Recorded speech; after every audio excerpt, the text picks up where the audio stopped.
साथियों, आपका लवली जी की ट्रिक में फिर से स्वागत है। जी दोस्तों, आज हर वास्ते लेके आए मैं लूणी नदी। बिल्कुल नॉर्मल सी सरल सी लूणी नदी। एक ना एक क्वेश्चन तो आवे आवे महीने पक्को है।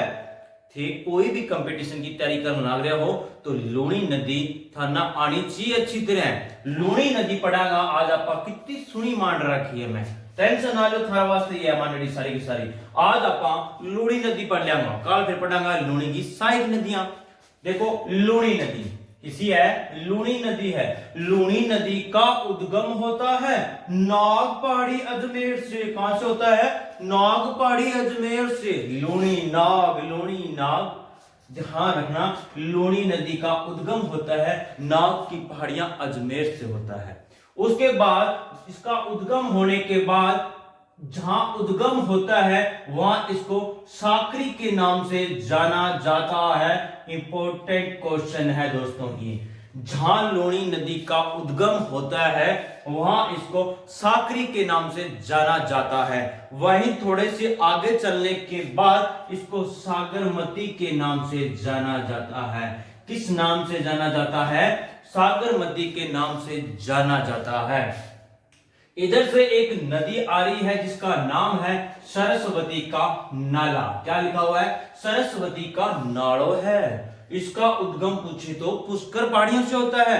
पुष्कर की पहाड़ियां सर ये भी तो अजमेर में है। हाँ, पुष्कर की पहाड़ियां भी अजमेर में है। तो सरस्वती के नाले का उद्गम पूछे तो सरस्वती कहां से होता है? पुष्कर की पहाड़ियों से होता है। सरस्वती का नाला तो जल देता है किसको? पुष्कर झील को देता है। किसको देता है? ये पुष्कर झील है। क्वेश्चन पूछे पुष्कर झील कहां है? तो अजमेर में है। कहां है? अजमेर में है। उसके बाद यहां मेला कब लगता है? तो कार्तिक पूर्णिमा को लगता है।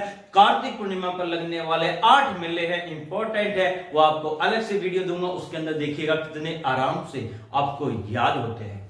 उसके बाद ये सरस्वती का नाला लूणी नदी में आके अपना जल गिराता है। तो कौन से स्थान पर आके जल गिराता है? तो गोविंदगढ़ नामक स्थान पर आकर अपना जल गिराता है। ये भी दोस्तों अजमेर में है। अजमेर में बहने के बाद ये नदी नागौर जिला में जावे। नागौर जिला जाने के बाद पाली में आवे। पाली के बाद जोधपुर में जावे। देखिए कहां से घूम रही? अजमेर, नागौर, पाली और जोधपुर। जोधपुर में इसके ऊपर जसवंत सागर बांध बना हुआ है। कौन सा है? जसवंत सागर बांध लूणी नदी पर है। कहां है? लूणी नदी पर है। और है कौन से जिले में? जोधपुर में है। वहीं से थोड़ा सा आगे चलेंगे तो खुर्द नामक स्थान आता है। खुर्द नामक स्थान तो जोधपुर में है। तो यहां एक अपवाद नदी जोजड़ी नदी है। जो कौन सी नदी है? जोजड़ी नदी है, जो लूणी की सहायक नदी है, एक अपवाद के रूप में है, जो उत्तर दिशा से आकर इसके अंदर मिलती है। बाकी सारी की सारी जितनी भी सहायक नदियां है नी वे पश्चिम आगे मिले। ध्यान रखिया, वो डायग्राम मैं था निकाल कराऊंगा, इतो याद करो। बस विशेषकर ये ध्यान रखना, एकमात्र जोजड़ी नदी है जिसकी सहायक नदी है ओनली फॉर उत्तर दिशा से आके मिल रही है। तो ये नदी इस तरह बह रही है। तो ये पूछे तो अपना दाहिना हाथ है, दायों हाथ है, तो दाईं ओर से मिलने वाली जोजड़ी नदी है, बाईं ओर से इसकी दूसरी सहायक नदियां मिलती है। समझ गए? तो जोजड़ी नदी एकमात्र अपवाद नदी है जो उत्तर दिशा या दाहिना हाथों आगे मिले। याद हुआ? उसके बाद चलेंगे तो यहां जोजड़ी नदी आके मिलती है लूणी के अंदर। कहां? खुर्द नामक स्थान पर आके मिली। विंगा बाद आपा चालांग तो नदी उड़ जाए बाड़मेर। खड़ुड़गी बाड़मेर। बाड़मेर में गुड़ा नामक स्थान इसी के ऊपर बसा हुआ है, इसी नदी के किनारे बसा हुआ है। वहां से आगे चलेंगे तो बालोतरा है। बालोतरा में विशेष चीज ध्यान रखनी है, यहां से ये नदी खारी हो जाती है, लवणता की मात्रा अधिक पाई जाती है बालोतरा में, इसलिए यहां नदी खारी हो जाती है। कुछ उद्योग क्षेत्र यहां लगे हुए हैं जिसकी वजह से ये प्रदूषित नदी होती है। राजस्थान की सबसे बड़ी प्रदूषित नदी भी है। ध्यान रखना, बालोतरा के बाद इसका पानी खारा हो जाता है। इसी कारण इस नदी को आधी खारी आधी मीठी के नाम से जाना जाता है। चला गया। उसके बाद आगे चलांगा तो नेक्स्ट पॉइंट है गुड़ामलानी। गुड़ामलानी कहां पड़ता है? बाड़मेर में। आलम जी का धोरा कहां है? गुड़ामलानी में है। तो आपने नदी पूछे तो कौन सी? लूणी नदी। फिर है तिलवाड़ा। तिलवाड़ा, एक है तलवाड़ा, एक है तिलवाड़ा। तलवाड़ा झील पूछे तो हनुमानगढ़ में है। तिलवाड़ा नामक स्थान पूछे तो कहां है? बाड़मेर में। तिलवाड़ा पशु मेला लगता है यहाँ।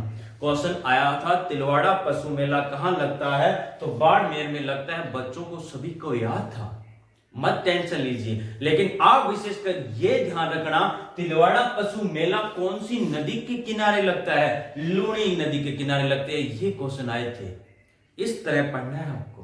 ध्यान रखना जो विशेष चीजें हैं वो एक जगह इकट्ठी कर लो, आपको याद रहेंगी। उसके बाद बाड़मेर में बहने के बाद ये जालोर जिले में प्रवेश करती है। कहां करती है? जालोर जिला में प्रवेश करे। जालोर जिला में प्रवेश करने के बाद वहां इसके बहाव क्षेत्र को रेल या नाड़ा के नाम से जाना जाता है। किस नाम से जाना जाता है? रेल या नाड़ा का नाम से जाना जाता है। फिर अपना जल गिराती है कहां? कच्छ के रण में। अपना जल गिरा देती है कहां? कच्छ के रण में गिरा देती है। ये थी लूणी नदी। अब इसके देखते हैं उपनाम। लूणी नदी लय से, लूणी नदी लय से लूणवती नदी के नाम से जाना जाता है। लय से लूणी नदी, लय से लूणाद्री के नाम से जाना जाता है। फिर लिख रहा है आधी मीठी आधी खारी। आधी मीठी आधी खारी। इधर तो पानी मीठा, इधर पानी खारा। अब कई कैसी सर्दी अठू बलोत्रों में पानी जाओ तो किसो मिल सी। तो जहां से जिस मिट्टी का लवणता ज्यादा है वहां आपको खारा मिलेगा। ऐसे नहीं है कि सर्दी में तो बीच में बाल्टी भर के लियावांगा, बीच में भर लियो पानी तो थाने जगह बलोत्रों पहला भरियो तो बड़ा तो मीठो मिले वो, बलोत्रों के बाद तो खारो मिले वो, चाहे कटू बाल्टी भर लिया। ठीक है। बिंगा बाद है आधी मीठी आधी खारी के नाम से जाना जाता है। होगी मारवाड़ में बह रही है इसलिए मारवाड़ की गंगा हुई। किसकी गंगा हुई? मारवाड़ की गंगा हुई। एक है माही नदी जो बागड़ की गंगा है। बागड़ क्षेत्र है कौन सा? डूंगरपुर और बांसवाड़ा वाला है। वो हुई किस नदी? माही नदी डूंगरपुर और बांसवाड़ा की होगी। उसके बाद इसको जाना जाता है पश्चिम मरुस्थल की गंगा।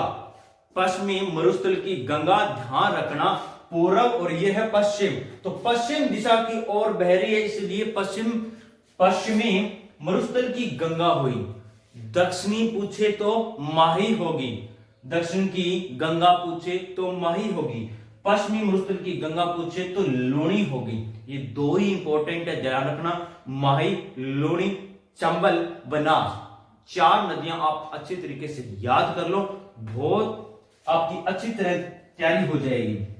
उसके बाद कालिदास के क्यों आने? कालिदास जी क्यों इस नदी को नाम दिया था अंशलीला। क्या नाम दियो? अंशलीला नाम दिया था। अब बढ़ेगी इसकी लंबाई। लंबाई लूणी नदी को तो 495 किलोमीटर है, लेकिन राजस्थान में तो 330 किलोमीटर है। कितनी है? 330 किलोमीटर है।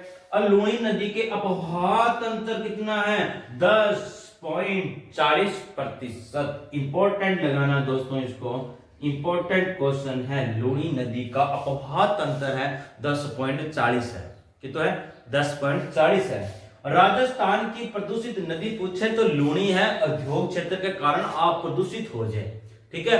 पहली नदी पूछे तो लूणी है, दूसरी पूछे तो बांडी है। पहली पूछे तो लूणी है, दूसरी पूछे तो बांडी है। ध्यान रखना।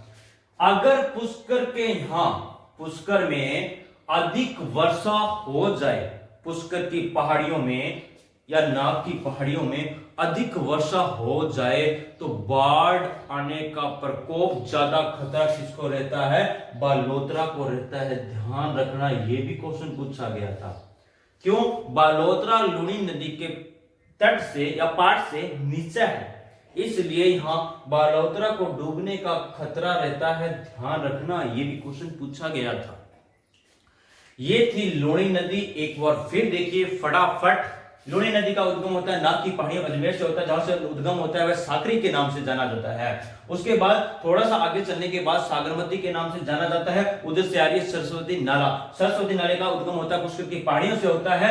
ये सरस्वती नाला पुष्कर झील को पानी देती है। ये आके लोनी में मिलती है, जहां मिलती है वो स्थान है गोविंदगढ़ नामक स्थान है। उसके बाद ये आगे चलने के बाद नागौर के बाद पाली में बहने के बाद जोधपुर में इस पर बांध आता है, जसवंत सागर बांध। कहां है? जोधपुर में है। आगे चलने के बाद एक जोजरी नदी अपवाद नदी है जो उत्तर दिशा में आके मिलती है, दाई दिशा में आके दाई से आके मिलती है, तो नदी है जोजरी नदी, खुद नामक स्थान पर आके मिलती है। इंपॉर्टेंट क्वेश्चन है, ध्यान रखना ये भी। उसके बाद गुडा नामक स्थान लूणी नदी के किनारे है। उसके बाद बालोतरा के बाद आदि मीठी आदि खारी के नाम से जाना जाता है। पहले मीठी होगी, बाद में खारी हो जाएगी। क्यों? उद्योग क्षेत्र है, लवणीय मिट्टी में लवणीय की मात्रा अधिक पाई जाती है, इसलिए पानी इसका खारा हो जाता है। उसके बाद गुडा मनानी आलम जी का धोरा कहाँ है? बाड़मेर में है। नदी कौन सी है? लूणी नदी। तिलवाड़ा पशु मेला कहाँ लगता है? बाड़मेर में लगता है। कौन सी नदी के किनारे लगता है? तो लूणी नदी के किनारे लगता है। बाड़मेर में बहने के बाद जालोर जिले में प्रवेश करती है। जालोर जिले में इसके भाव क्षेत्र को रेल या नाड़ा के नाम से जाना जाता है और अपना जल गिराती है कहां? कच्छ के रण में। ये तीन नदी अपना नोटबुक में डायग्राम अच्छे से बनाओ और पढ़ने की बजाय इस तरह आप बिंदु बना कर याद करो। याद ना हो तो मुझे कहना कि सर हमें याद नहीं हुई। इसमें क्या याद करना है यार? नॉर्मल सी नदी है, 4 नदियां आप अच्छे तरीके से याद कर लो, बहुत बेनिफिट मिलने वाला है आपको। ठीक है, चाहे आपने कहीं से भी पढ़ी होगी, नोटबुक में आपको सीधी डिटेल से दी होगी, लेकिन डायग्राम नहीं बना होगा। डायग्राम बनाने से, चित्र बनाने से याद रहते हैं। अपने कहीं भी घूमने जाएंगे तो चित्र देखेंगे तो ज्यादा याद रहता है। आपको मैं किताब से रटा दूं, किताब से नहीं रटा जाता दोस्तों। इसी तरह आपकी बेस्ट तरीके से तैयारी करनी है, आप चित्र बना के याद करें, चाहे आप कहीं से भी हो। लेकिन ये मत सोचना कि हमें याद नहीं होती, याद बहुत बेटर तरीके से होगी। आप एक पेज लीजिए, पहले रफ बनाइएगा, फिर रफ बनाइएगा, फिर बिना देख के बनाने की कोशिश करें, फिर बिना देख के बनाने की कोशिश करें।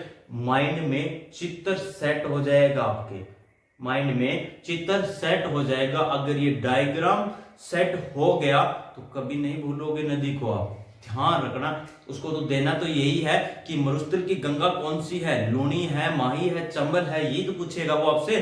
तो आपके दिमाग में सेट है कि बाड़मेर वाला और जैसलमेर वाला साइड मारवाड़ वाला क्षेत्र है, तो यहाँ नदी एक ही तो बड़ी बहरी है, कौन सी है? लूणी। तो लूणी नदी होगी ना। नॉर्मल क्वेश्चन आते हैं, बच्चे कंफ्यूज होते हैं। क्यों? कि किताब में से रट्टे मारे होते हैं उनके।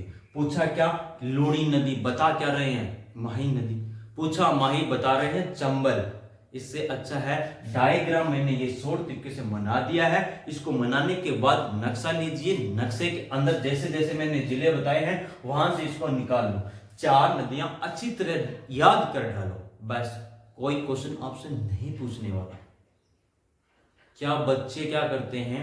डीपली तैयारी करते हैं, क्वेश्चन आता है ऊपर से, यही पूछेगा कि लूणी नदी कौन से जिले से प्रवेश करती है, मतलब उद्गम होने के बाद कहां कौन से जिले में प्रवेश करेगी। नॉर्मल सवाल है। या आप रट्टा मार लो कि अजमेर के बाद नागौर में प्रवेश कर रही है, या डायरेक्ट याद कर लो।